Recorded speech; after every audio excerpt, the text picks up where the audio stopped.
Hello, and welcome to our Bible in a Year podcast, a resource from Enter the Bible, a journey with us through the books of the Bible, discovering more about Scripture and how it shapes our lives today.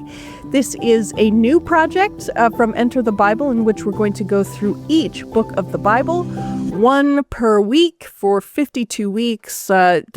If you're doing your math at home, it doesn't quite equal 52 weeks, so we've combined a couple of books here and there, but we're really excited about this project, and we hope you will be too.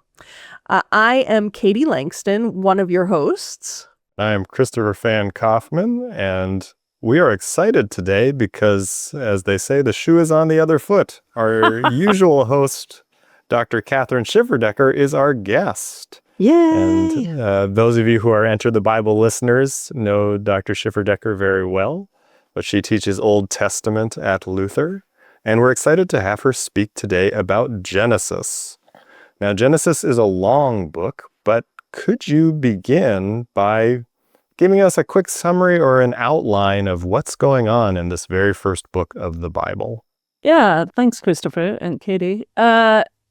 So scholars generally divide the book of Genesis into two major parts. So chapters 1 through 11 are what scholars call the primeval history. So this is the part of Genesis that contains stories like creation, the creation in 7 days, and then the story of the Garden of Eden, Adam and Eve, Cain and Abel, the flood, and the Tower of Babel. These are all these. It's called the primeval history because it's like the stories before the history of Israel, the stories that are kind of cosmic in scope. And then starting in chapter 12, you get the more kind of family-oriented stories of Abraham and his descendants. So at the very end of chapter 11, you get the mention of Abraham in a genealogy, or at that point he's called Abram. But then in chapter 12, it's like the focus suddenly shifts or focuses in not on the whole world or the whole creation, but on this one particular family, Abram and Sarai, who are then renamed Abraham and Sarah. And then, of course, Abraham, Isaac, Jacob, Hagar and Ishmael, Rebecca and Rachel. And then the story ends with the story of Joseph. The listeners might be familiar with the musical Joseph and the Technicolor Dreamcoat. That story begins in chapter 37, and then it ends at the end of Genesis in chapter 50. And that's where you get kind of the setup for the story of the book of Exodus, because at the end of chapter 50, Abraham's descendants are not in the Promised Land. They're not in Canaan. They're in Egypt. And so, and the story of how they got to Egypt is, of course, part of the story of the story of Joseph. And they're kind of left there at the end of Genesis, which really then leads directly into the book of Exodus. I tell my students when I teach this book every year, often twice a year, in the introductory Bible Old Testament course here at Luther Seminary, and I tell my students the switch from chapter 11 to chapter 12 is kind of like the opening scene of The Sound of Music. I'm going to date myself here, right? Like you got this 5,000 foot or 10,000 foot overview of the Alps, right? The gorgeous pictures or scenes of the Alps in Austria. And then suddenly it focuses on this one figure on this mountainside, and the camera zooms in to see Maria singing "The Hills Are Alive with the Sound of Music." It's kind of like that from chapter 11 to chapter 12, right? You've got this cosmic scope, the 30,000 foot view of the whole world, but then it narrows and it focuses in on this one particular family, Abraham and his descendants. So that's, in brief, that's the outline of the book, the summary of the book. Interesting. And so if I'm counting the generations correctly, Joseph he's Abram's great-grandson? Great Is that grandson. right? Yep. Okay, Yep. so just it follows 3 generations of this Yep. family. Okay. Yep. Yep. How would you, kind of sum up the message of this book in a few sentences, and why is that message? This is a science textbook. This is what? Why is it not a science textbook? Is that what you Oh, why is it not a science textbook? Oh, I see. Oh, so- I see what you're getting at. I didn't catch what you said, Katie. But so how would I sum up the message? I would say one of the big messages is the God of Israel is the creator of the whole cosmos, right? And that kind of seems like an accepted fact to those of us who are Christians and for Jews as well. But it's really a pretty radical statement in the ancient Near East, right? Because each country had its God, right? So Israel had the Lord, sometimes pronounced Yahweh, though we don't usually say the name out of respect for the holiness of God's name. Babylon had Marduk, Assyria had Ashur and other gods, right? And so to say that the God of Israel, right, this tiny little nation that is usually occupied and under the authority of the big empires of the day, to say that the God of that tiny little nation and this insignificant family, to say that that God is the creator of the whole world, of the heavens and the earth, as Genesis 1:1 says, is a pretty radical statement and a pretty, bold statement. So I think it's good to emphasize that the creator of the cosmos is actually the God of Israel. Another message: creation is good. Over and over again, God says, God sees that creation is good. Another message: humanity is prone to sin. I mean, we see that beginning in chapters 2 and 3 of Genesis with the scene in the Garden of Eden. We see that in the Cain and Abel story. We see that in the flood story. We see that in the Tower of Babel story. We see that over and over and over again in the Abraham. We see it in the relationships story. with the family. They're a hot mess. One family. Yeah, it's a very dysfunctional family. Yeah, hot mess is a good term to. Yeah, I mean, there's rivalry between siblings. Lots of rivalry between siblings. There's murder, right? Cain murders Abel. So humanity is definitely prone to sin, but God is faithful, right? God doesn't give up on humanity. It kind of looks like that in the flood, but God saves Noah and his family. So humanity is prone to sin, but God is faithful. And God desires to be in relationship, right? God creates humanity. It doesn't say this explicitly, but as you read the story, it seems that God creates humanity to be in relationship with someone and to give them the freedom to be who God created them to be. So, yeah, I mean, there's lots of other messages, right? It's about creation. It's about our place in creation. I'll talk a little more about that later. Humanity as prone to sin, but God as faithful and relational, and God fulfills God's promises. So at Luther, I teach a class called Genesis to Revelation, where we start in Genesis and go to Revelation. And I generally just instruct students to open the Bible up to Genesis 1:1 and start reading. That's kind of how we format it. But there are multiple ways into any biblical book. And I'm wondering what you would recommend as folks are thinking about encountering Genesis, maybe if they're not very familiar with it beyond the Sunday school stories. How would you talk about getting into this book? Yeah, I think I would offer the same advice that you do, Christopher, in your class. Just begin at the beginning, honestly. I wouldn't necessarily say that with every biblical book, like Leviticus. I'm not sure that I would say begin at the beginning, but for Genesis, it's not the most it really fascinating reading. Yeah, Leviticus isn't the most fascinating reading. Not. There's some good things about Leviticus too. Sure. Well, that's another episode. But yeah, for Genesis, Sneak really preview. begin at the beginning. Like just open the book and start reading. Enter the Bible, as we say. as the title of our website.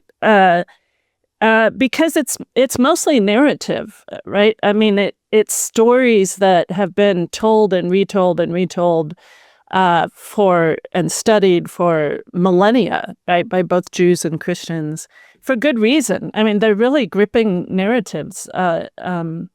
Now, some of the details may seem kind of arcane. So I would always suggest having a study Bible alongside or to read whatever translation you like. But a study Bible is helpful to explain some weird details here and there, right? So yeah, I would suggest begin at the beginning, read the narratives. When you encounter the genealogies, I forgot to mention that when I talked about a summary of the book, there are a lot of genealogies, right? So-and-so begot so-and-so begot so, to use the King James language. And those seem to be kind of a structuring device in Genesis to move from one generation or from one story to another. So, you don't have to read the genealogies, that closely as you're just entering into it. But yeah, most of it is narrative. I think if you just read from the beginning, you'll get caught up in the story and may hopefully notice details that you haven't noticed before or don't remember from Sunday school. So yeah, that's how I would say to get into the book.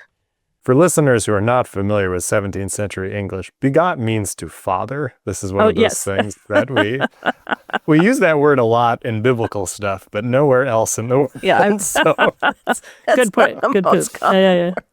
Kathryn, I was going to ask, I kind of made the joke when I was saying, how would you sum up the message of the book and why is it this is a history textbook?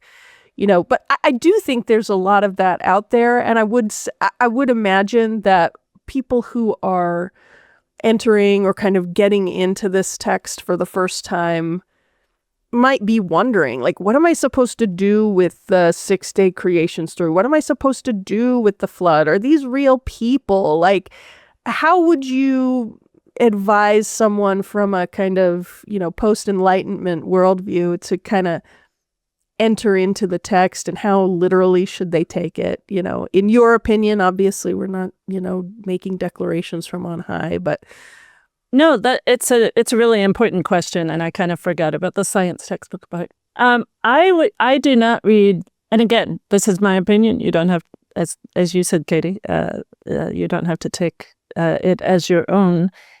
I don't read Genesis as a science or history textbook. I think, there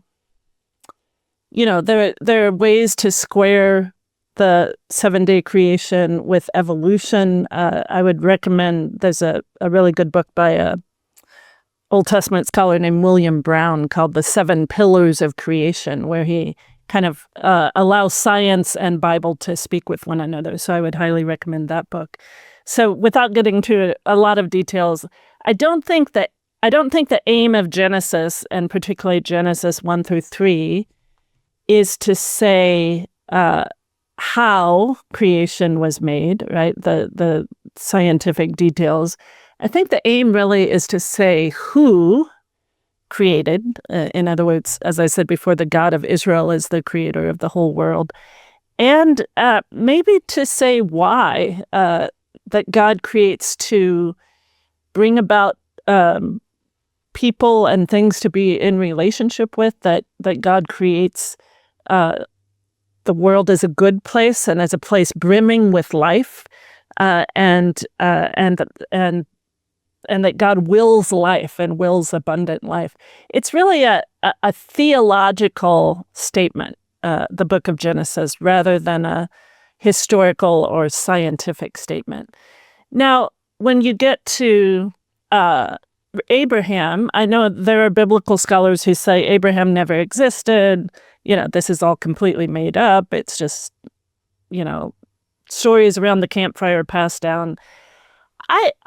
I'm agnostic about that. I guess I would say if Abraham existed, a nomadic herdsman, there wouldn't be many written records about him, right? Like, I think it's hard to prove or disprove.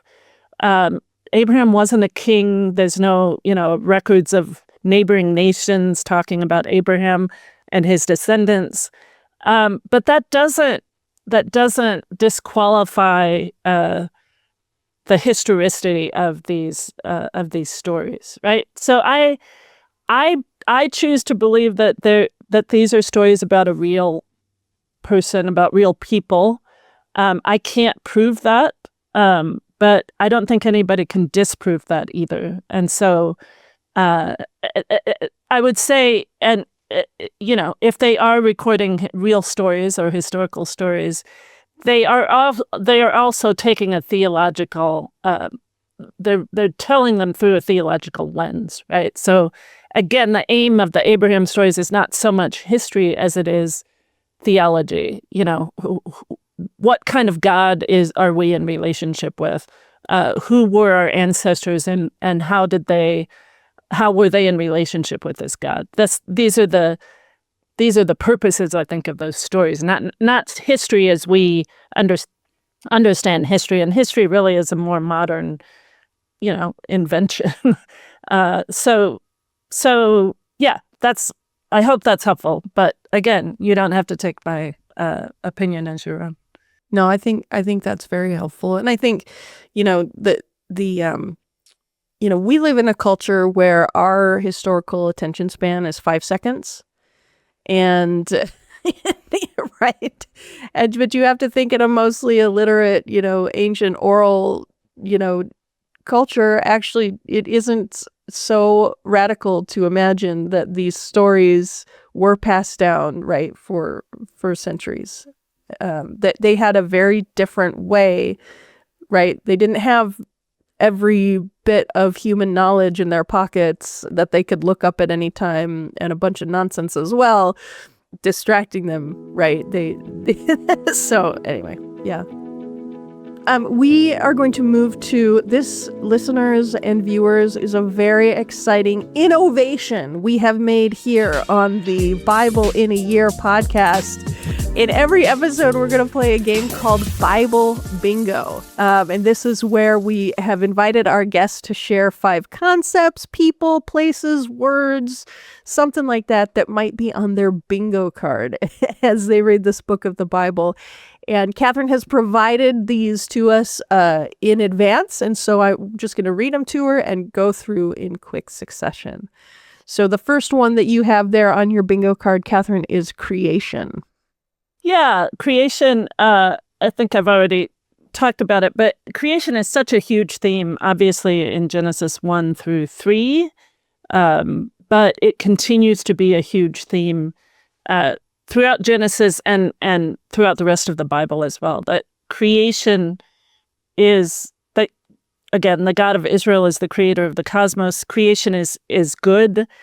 God wills life and wills abundant life. I would just add, for instance, in Genesis 1, creation is not a one-off kind of thing, right? That God creates and then leaves. God is involved in creation, and God instills in creation, in both animals and plants and human beings, the ability to procreate, so that within our very selves, within the plants, the fruit and the seed in it. The text talks a lot about fruit and seed, that within the plants, within the animals, within human beings, is the ability to continue life, for life to continue. It's not, again, just a one and done kind of thing. So creation is just a really big theme and important theme in the book of Genesis. Yeah. Next, you have sin. Yeah, and again, I talked about that a bit too, but sin crops up right away. Like Genesis 3, when God says to Adam and Eve, you can eat of any tree in the garden except this one, right? Just this one. And sure enough, right, that's the one they go to. Now there's the story of the serpent, and who's interpreted to be Satan. But it's when God sees them, when God is walking in the garden, and finds them, hiding in the garden. The Hebrew is really interesting. God says something like, let me get this straight. So the tree that I told you not to eat from it, you ate from it, right? Like, it's like this. You can hear the tone of like this. The one job I told you that, the one job I gave you, you messed it up, right? Like this exasperated parent. Like, really, really, you really did that, So there's consequences for sin. That sin becomes is manifested as a self-centeredness, right? And I think, we were talking earlier about history or not history. Like, I think whatever else you can say about the story of the Garden of Eden and Cain and Abel and, the flood, the writers have I think a really profound understanding of human nature, right? That the one thing we're told not to do, we do, and the envy that crops up when our brother, is favored over us. This is the kind of ways in which sin is manifested, and we see that especially in the flood, where it says at the beginning before the flood happens, that the human heart is evil, is prone to sin, and then it says at the end of the flood, after the flood, the human heart is evil, and yet God. So the human heart hasn't changed through the flood, but God has changed. God has decided not to destroy the earth because of human beings. God will look for another way to deal with human sin. So anyway, sin, big topic in Genesis. Covenant and promise. Yeah, I'm kind of cheating here. I couldn't decide whether to say covenant or promise, so I put a slash in between. Yeah. I haven't talked much about this yet, but the covenant with Abraham, the promise to Abraham is given in Genesis 12. God says, go from your land and your people and your father's house to a land that I will show you, and I will make of you a great nation, and all the families of the earth will be blessed through you. I'm summarizing a little bit. And then a few verses later in Genesis 12, God says, to you I will give this land, the land of Canaan. So God kind of out of nowhere chooses Abraham, who doesn't seem to have any particular, quality that is virtuous or anything. He demonstrates that later, but it's kind of out of the blue. God chooses this man, Abram, and his wife Sarai, and promises them these incredible things. Right? You'll be blessed. You'll be a blessing. You'll be the father and mother of a great nation, and you'll have this land. So this promise continues throughout all of Genesis, and really is the foundation for Exodus and the following books as well. This threefold promise, which is then formalized into a covenant in Genesis 15 and 17. So, and it's all God's initiative. God is the one who comes down and makes this covenant with Abram and Sarah. Abraham. Yeah, I've talked about Abraham already. Abraham, for me, here is kind of shorthand for all the rest of the people from Genesis 12 to 50, right? So Abraham and Sarah, Hagar, Ishmael, Isaac and Rebekah, Jacob and Rachel and Leah and Joseph and all his brothers, Judah. The story of this particular family, starting in Genesis 12, going through the end of the book, really occupies the majority of the book of Genesis. So Abraham and his descendants, all the people associated with him are really important in the book of Genesis. And finally, you have faith. Yeah, so there's a famous verse in Genesis 15:6 that Paul picks up on a couple of different times, I think, in the epistles, and it's really the foundation for some of Paul's main arguments.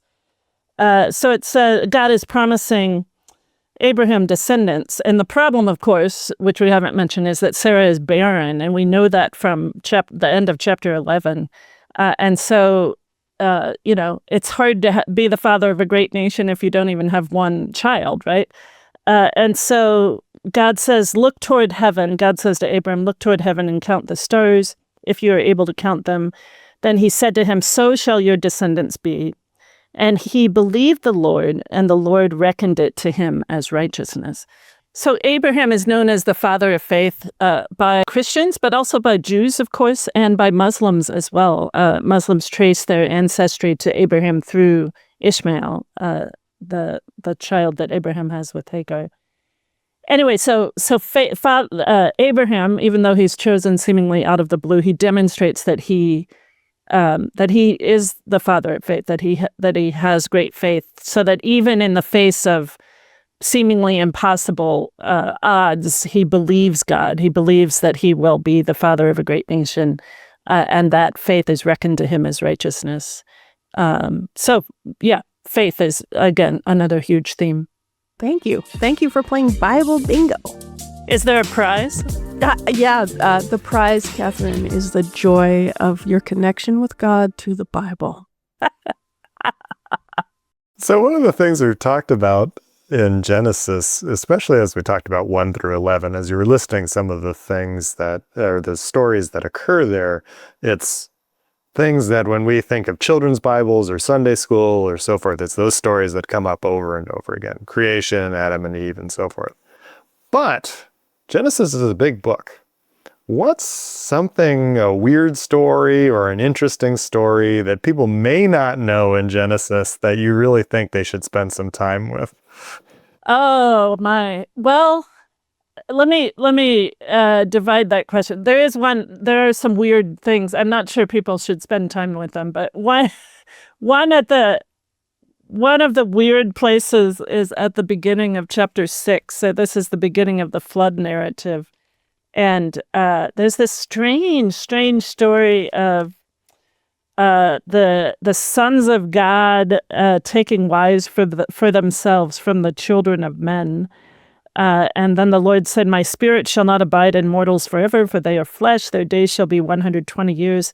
The Nephilim were on the earth in those days when the sons of God went into the daughters of humans who bore children to them. These were the heroes that were of old, warriors of renown. That's the beginning of chapter 6.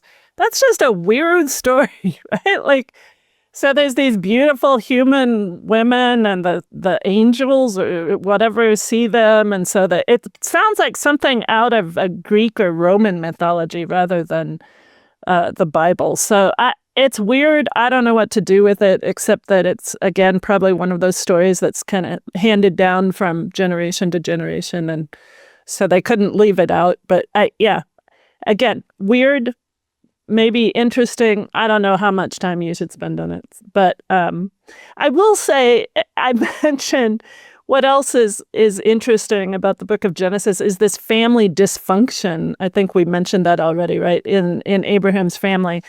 I read, this is years and years ago, there was a person online who was looking for nice, benign children's Bible stories, I'm like, Genesis is not nice and benign, right? It's again, brother murdering brother and selling brother into slavery and sisters, vying for the love of the same man and just sons deceiving fathers. And so not nice and benign, but interesting and maybe hopeful for those of us who are not in particularly nice and benign families, right? Hopeful that God can still work with even very flawed human beings. That's one thing I would say. Genesis, really, the whole Bible does not look at the world with rose-colored glasses, and definitely doesn't look at humanity with rose-colored glasses, right? There's a lot of sin and dysfunction here. But the other kind of interesting thing, and I talk about this when I teach this book, is I'm going to quote Anne Lamott, one of my favorite authors, but she's quoting from somebody else who I can't remember. She says something like, we are punished not so much for our sin as by our sin. We were punished not so much for our sin as by our sin. We see that over and over and over again in Genesis. Let me give you just 2 examples. So Jacob is one of my favorite people in Genesis. He's not a particularly, he's not ethical. He's not someone you necessarily want as your next door neighbor, but he's really interesting. He's a trickster figure, and he's a wrestler, and he's punished. He steals the inheritance from his older brother Esau by deceiving their father Jacob. He's the secondborn, but he takes the inheritance of the firstborn. And then he has to run away because Esau's about to murder him. And then he comes to his uncle Laban, who is also a trickster. And so the trickster Jacob is tricked. He's caught by another law of the firstborn, right? He breaks the law of the firstborn by taking his older brother's inheritance. But then when he wants to marry Rachel, Laban tricks him and gives him his daughter, Rachel's older sister Leah, instead. And then Laban says, "Look, the younger sister can't get married before the older one." So Jacob breaks the law of the firstborn. He's caught by another law of the firstborn. He deceives his blind father Isaac, and then is deceived by his own sons later on when they bring him the coat of many colors with goat's blood on it, and he decides that Joseph, his favorite son, is killed.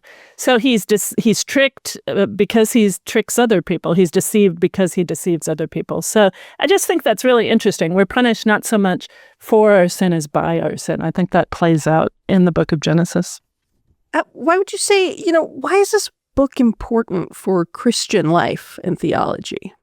Wow. I mean, it's just foundational.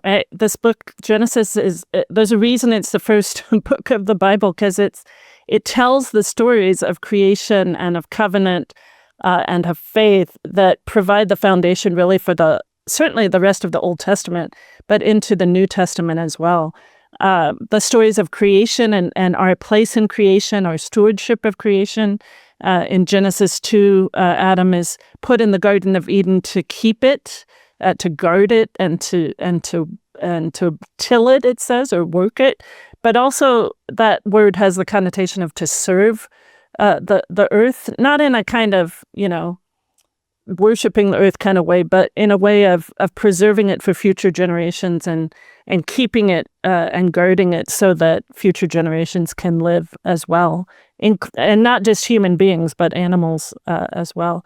So that's hugely important, especially in our time when we see the effects of human sin on the earth. So that emphasis on creation and our stewardship of creation is so important. The emphasis on faith. The writer of the book of Hebrews in the New Testament, again, reaches back to these stories in Genesis to talk about faith and Abraham and Isaac and Jacob, not having a country of their own, but trusting God's promises and looking forward to a city not built by human hands, but by God. So faith is so important. That covenant, that foundation of covenant promises that God gives, again, is the foundation for the rest of the promises and the covenants that God makes in the rest of the Bible. So it's just it's the stories. Genesis contains the stories of our ancestors, not by blood, but our ancestors in faith. And that's why we need to know those stories in order to realize the fullness of faith, the gift of faith that has been given to us.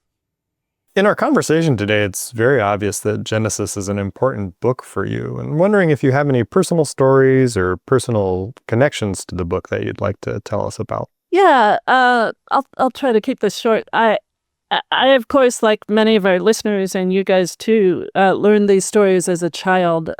Not all the gory details, right? But Thankfully. But learn these stories. It's only as an adult, really as a seminary student, and then moving forward as an Old Testament scholar, that I've come to understand some of the depth of these stories, right? They're not just Sunday school stories. There's real theological depth and insights here.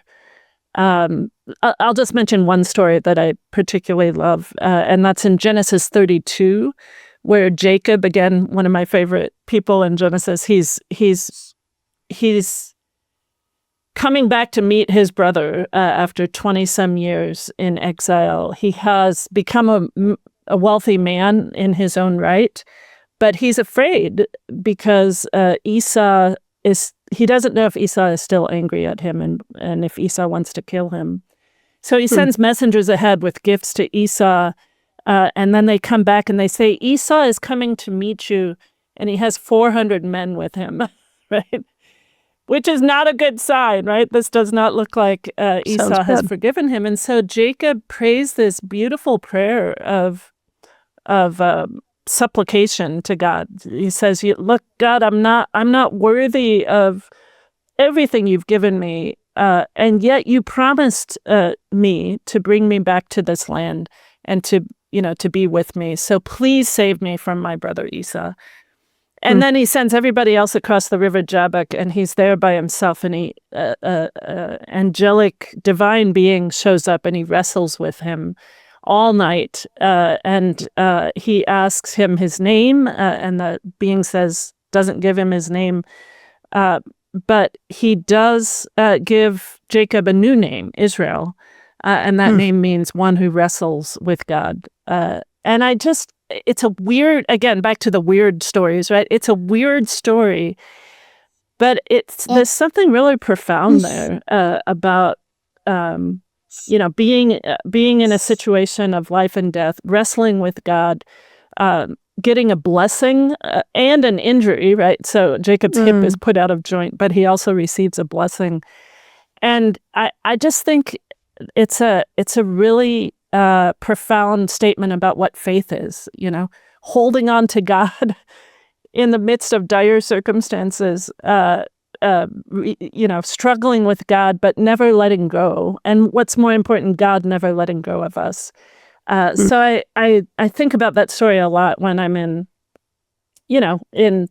circumstances when my kids are going through a hard time or I'm having a hard time myself, that God never lets go of us, and that sometimes it feels like wrestling, not like a warm hug, but there's something very intimate about that wrestling, and something true about faith, right? That sometimes we don't know what God is up to, but we hold on even when we don't understand, and God holds on to us.